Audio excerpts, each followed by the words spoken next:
What's good, people? It's your boy Persona of Gaming with Persona and one half of the What's Up PlayStation podcast crew.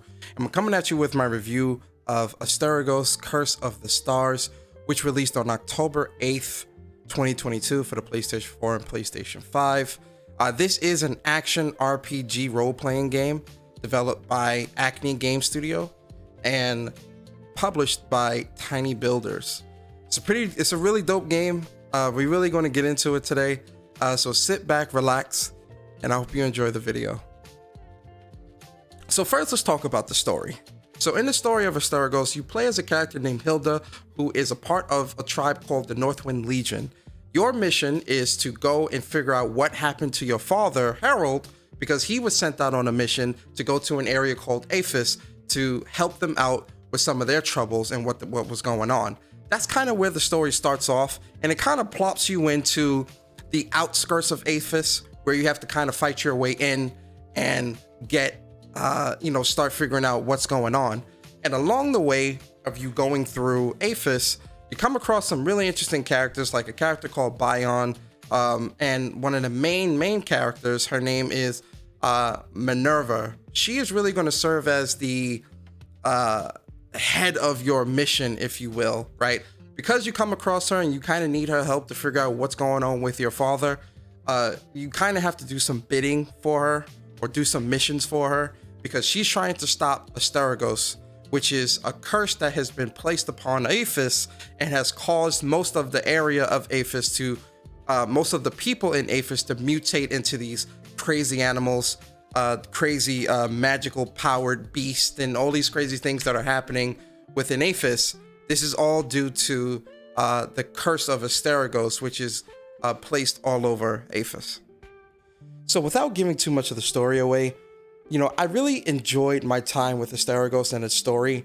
Now, a lot of it is told through obviously cutscenes and fully voiced conversations, but there's also a lot of side stories and other conversations that kind of bring everything together, right? So, you'll have the main story where, most of that, if not all of it, is voice acted, but then there'll be other questions or choices that you can choose when you're talking with different characters and interacting with people, where you get a deeper understanding of, certain characters like Eumenides, right? Eumenides is the main villain of this world. And so, you get a deeper understanding of who he is and what he meant or means to certain people, and why he is the way he is, or understanding Minerva and why she is the way she is, and why Asterigos is even happening. I think it does a good job of truly fleshing out some of the main characters in the game and making the story come together pretty well, especially towards the end. I think the end was pretty satisfying in my opinion, right? But I do think that when it comes to the story, if you're someone that doesn't really like reading a whole lot, right, you might not like this game, right? Now, I had no problem with it because I thought that it was really cool. I was really into the story, really into that stuff. But if you're someone that doesn't really like to read a lot, because there's a lot of collectibles, right? A lot of collectibles. There's a lot of dialogue options to choose from. It's a lot, right?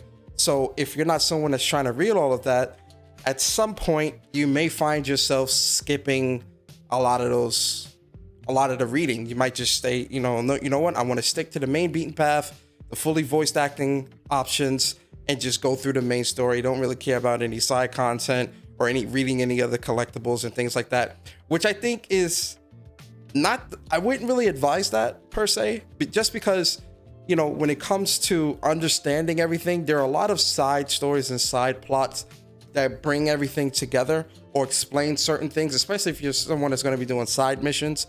You want to make sure that you're reading that stuff. But I do think in terms of the main story, I enjoyed it very much. And I appreciate what Acme Studios was trying to convey in this game and through its storytelling. I appreciate it. So most, if not all, of what you would do in Asterigos, despite it being such a large world, you are really confined to the shelter, which is really your base of operations. And here is where you can buy different types of potions and things like that from the vendor. His name is Quintus. You also have Volcane, who is your blacksmith of the game, where you'll be able to upgrade your armor, upgrade trinkets. Or, well, in this game they call it trinkets, but it's like armor, so to speak.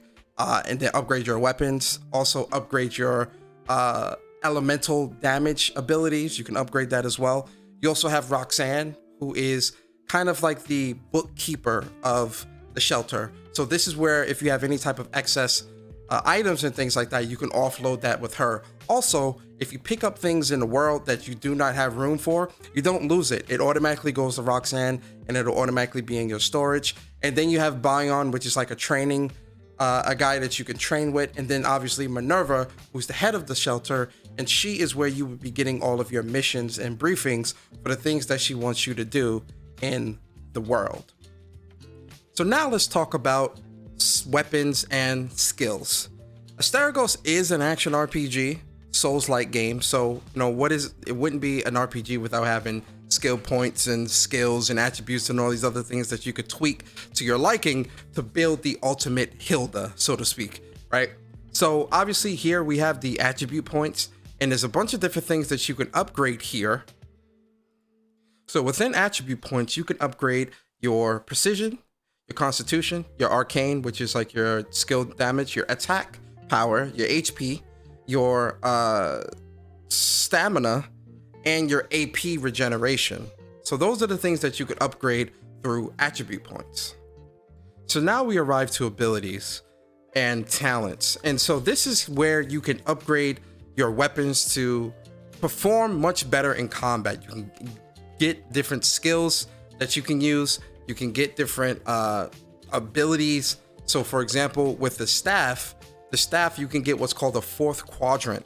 And what this fourth quadrant does is on the fourth hit of your staff attack, it summons a huge meteor, like if you're using a fire ability, and it can do big damage, really big damage. It's really cool. So one last thing that I want to go over when it comes to weapons is the weapons in this game are really unique because you can wield a combo of weapons. So there's 6 weapons in total, and you can wield up to 2 at a time. So you can have, the sword and shield with the hammer, like what you see here. But there's also the way you control these weapons is with both the square and triangle button. So you can combo where you can do like a square with one weapon and then finish off with triangle, which would do like a heavy or finisher style move with the second weapon. The other thing as well is that there is a technique that every weapon has. So for example, I'm using a bracelet here and you see that I'm putting down these little mines. Though that is your technique for a weapon. So every weapon has its own technique that's binded to L1 and R1 as well for each weapon respectively. And these eat stamina, but obviously your stamina recharges, but these things eat stamina. So for example, with the spear here, its weapons technique is a perfect parry. So you can parry different enemy attacks and mitigate a lot of damage, if not all damage. It's pretty good.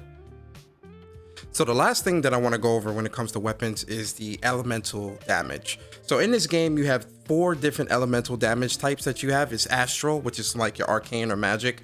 You've got fire, you've got electricity, and you've got ice. So the way this works is different enemies in the world are more susceptible to a specific elemental type. It's up to you to figure out what that is, right? But what you can do in mid-game or mid-combat is you could switch between the 4 different elemental types that you have, damage types that you have, and make the decision based on how much damage you might do. One might be more weak than the other. So for example, like if you're fighting like someone that's in the water, they most likely would be more susceptible to electric type attacks. So I think that's a really cool addition as well. So one of the final things that I want to talk about is the enemy variety.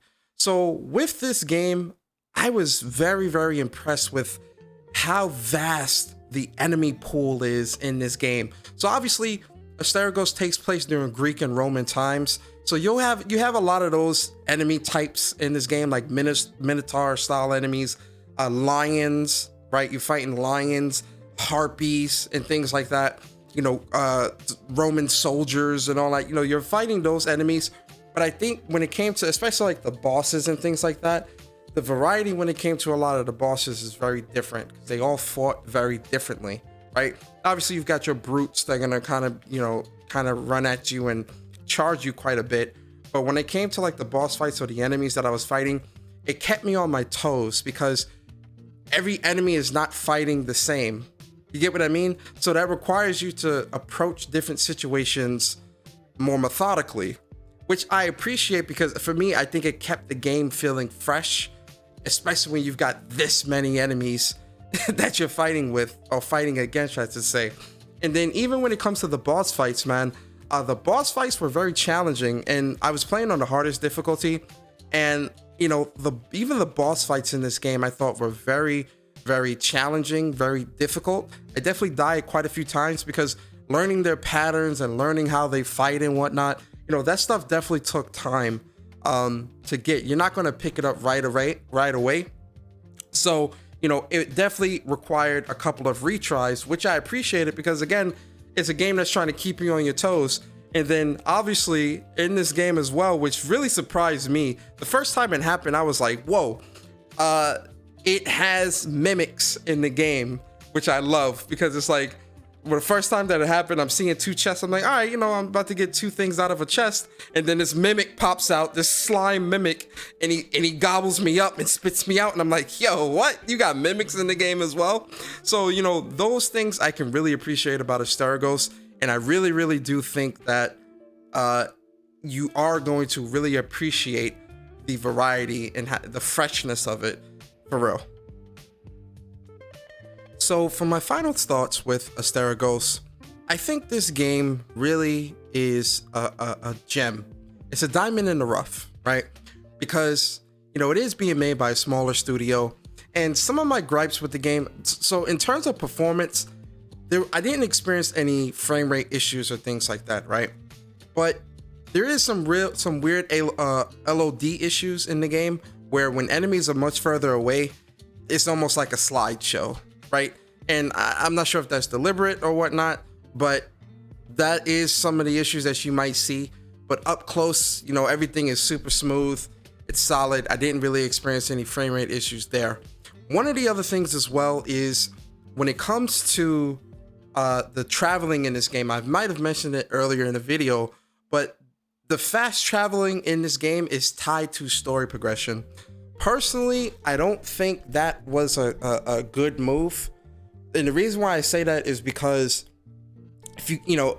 if you have somebody that's like kind of 1 foot in, 1 foot out, and they're trying the game out, that no fast travel thing, especially when you're having to go all through the world and do all these different things, not having the ability to have a traditional fast travel, at least out the gate, may push certain people away. Now, there are certain items and things like that you can use that automatically warps you back to like the shelter or warps you back to like one of the conduits, right? But in terms of like a traditional fast travel where you could travel to like different conduits in different parts of the world, you don't get that till a little bit later in the game. So if you are somebody that's on the fence about that, definitely keep that in mind if you do decide to pick this game up. There is no traditional fast travel out the gate. It's about maybe 5 hours or so, maybe a little bit longer into the game where you actually get a traditional fast travel. But really outside of that, I don't really have too many other gripes when it comes to this game. This game really is a diamond in the rough for me personally. I really did appreciate this experience. This is a game I definitely was really, really excited for. And so, playing it and putting a lot of time into it, it flew by. You get what I mean? So if I had to give this game a score, I give Asterigos Curse of the Stars an 8.5 out of 10. But if you made it to the end of this video, I do appreciate you all coming through and watching this all the way through to the end. If you did enjoy the content, please hit the like button, comment, and subscribe. And keep it locked here on Gaming with Persona YouTube channel for more videos on the game industry, reviews, impressions, and everything else in between. It's been your boy Persona, and I'm out, guys. Peace.